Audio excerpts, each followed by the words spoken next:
What's going on, world? It's your boy Gemini Brown here, back with another episode of Nalo Kicking Knowledge. Today, we'll be taking a look at this week's forecast, seeing what the stars have in store for us. So, let's get into it.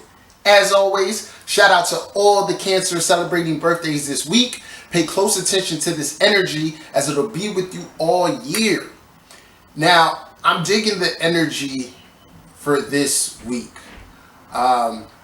I want you guys to keep in mind that now we're heading into the last 10 degrees of Cancer season. And, you know, the decans, although I don't always mention them, do have a layer of influence on these transits. So for each decan, there's a ruler of that decan, and, you know, that's why we always feel so different from week to week or every 10 degrees or so.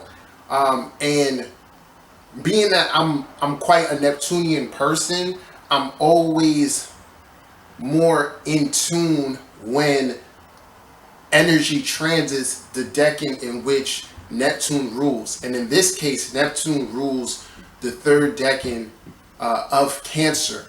And we'll be starting off this week with the sun being trine Neptune. Great influence, y'all. This is the time for artists where we really come alive. We are very much so inspired. If you are a Neptunian person, artistic person in general, you're going to be feeling like more of yourself. You're going to be feeling in flow, okay? So allow yourself to be still. I strongly suggest spending some time alone, some time within water, by water. So go to the beach, go swimming, take a spiritual bath. Allow yourself to, you know, be submerged within the water and be still. This is a time where intuition and inspiration can really come through. All right. So in addition to that, we also want to use this week or this influence to realign ourselves spiritually. Okay, I'm going to touch on Mercury going back direct in a few, but this is definitely a time for spiritual realignment. So get back towards doing grounding exercises, you know, certain rituals that help you feel in tune and all of that. As well as pay attention to your dreams. Okay, like I said, the influence of inspiration or deeper insights is going to be strong all week. And, you know, for many, that'll come through your dream life. So one thing I always suggest to people is, like, when waking up in the morning, how you start your day really has a large influence on how it's going to flow. But this is a bulletproof method that I've developed, and it works. Especially if you're a person who it's hard for you to remember your dreams. When you wake up in the morning, do your best to just be still. Don't jump out of bed. Just be still. Close your eyes. Focus on your breath. And I guarantee you, your dreams will literally come back to you. And then from there, it will be a benefit to write them down and really seek to dissect these dreams, okay? And also pay attention towards where your attention goes this week and what is on your mind, because this represents a larger influence of how spirit is trying to communicate with you, all right? Remember, I said this in my Mars in Aries transit video.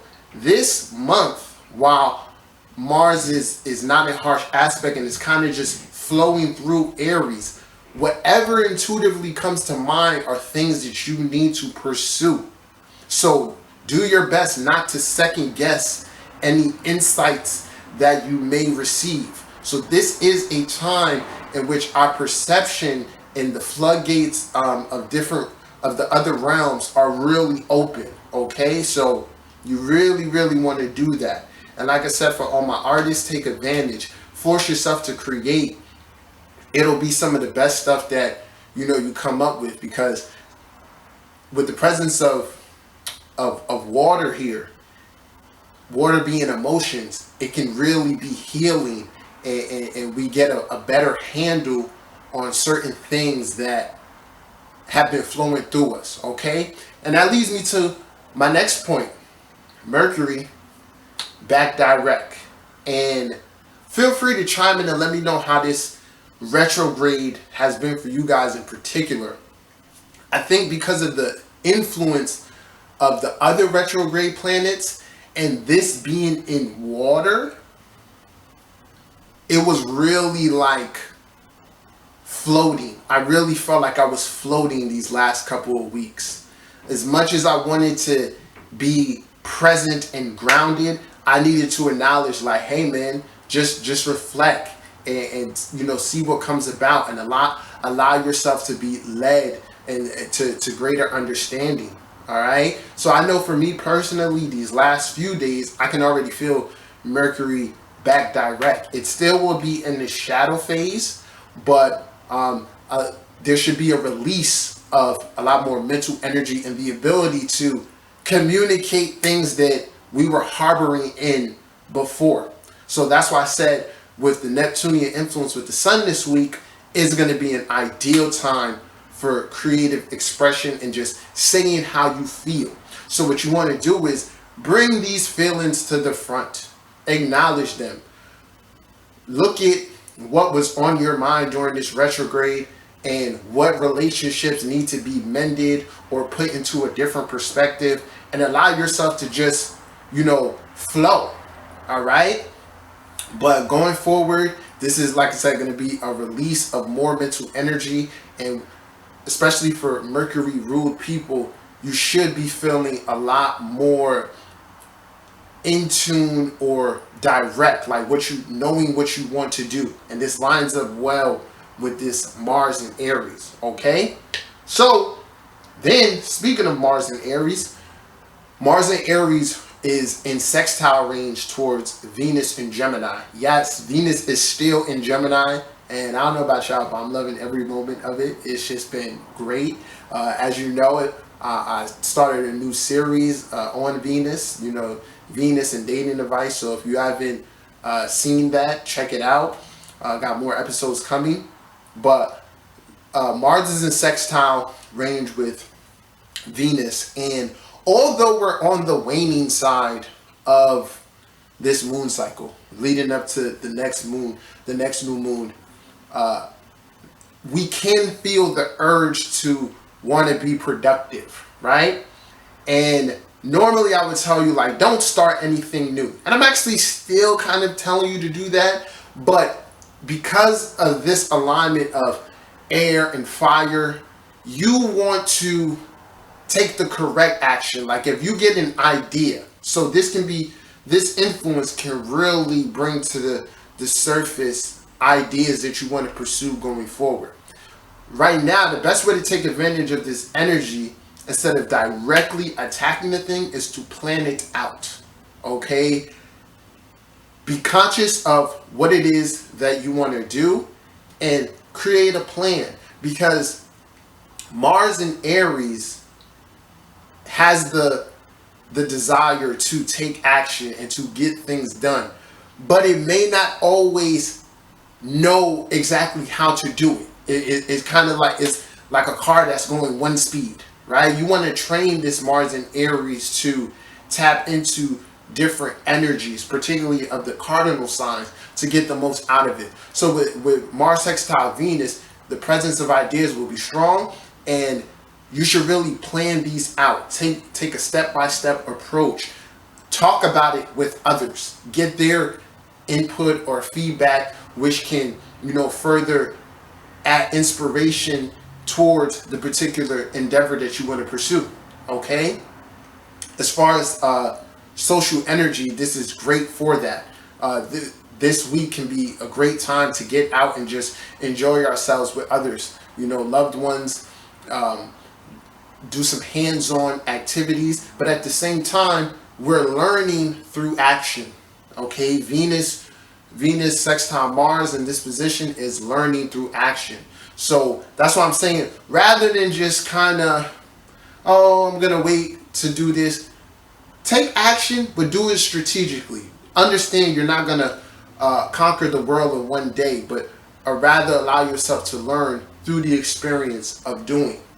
Then with that same Mars, we got to getting closer to Chiron, which I also addressed this in the Aries transit video, that the wounds that we need to address, whether it be with our self-confidence, whether it be with our willpower, is going to highlight themselves this week. And there's going to be an ability to overcome that. Or like I said, you get an idea of how to adjust and really work with any problem areas at hand. All right, so this can represent some hardship this week. That plays into the other aspects that we have active with the Sun opposing Pluto and Jupiter. So combining this with the Mars and the Chiron action, it's like our egos, something can occur that really forces us to let go of control or actually come out of our comfort zones. It's going to be like a hit to the ego, and we're going to feel it on an emotional level. But this hit towards your ego, or this crisis that you may feel, is meant to inspire action to overcome whatever it is. So just to reiterate, whatever fears, whatever problem areas we come across, you don't want to run away. You want to attack it head on. This is the best way of utilizing these energies at play. But just to talk a little bit more about the Sun opposing Jupiter and Pluto, one thing that this can really do is it can represent like shadow aspects. Okay,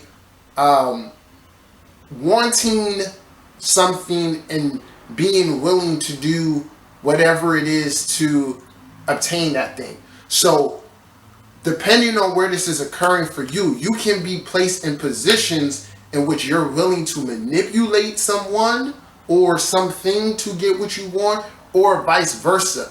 Others can be willing to manipulate you. So you want to, like I said, pay attention to your intuition. Trust it. If you get funny vibes from something or a situation, more than likely you are correct. Okay? So it's really going to place this emphasis like on moral dilemmas. Okay? Your moral compass is going to come into play, and it's really going to force you to say like, all right, is this actually what I want? Am I willing to do this to obtain that? So it really puts our desires and morals and everything in opposition with one another. All right. So keep in mind with that. Then on the next side of that, for others, be aware of overindulging, escaping, for the hell of it. All right. Always when there's productive energy present, the law of duality is also present, which is like there's forces that provide resistance in which to kind of distract you from that. So don't be a victim of your own desires. Be careful how you're indulging, and if you are indulging, make sure it's for the right reasons. All right. So like I said, this could be a really productive week that takes us into the new moon. So you also want to be focusing on those goals and things of that nature as well. All right. So this is my interpretation of this week's forecast. Feel free to chime in. Let me know what's going on in your world. If you haven't subscribed to my channel, you can do so now. If you need a reading, holla at me. Till next time, peace.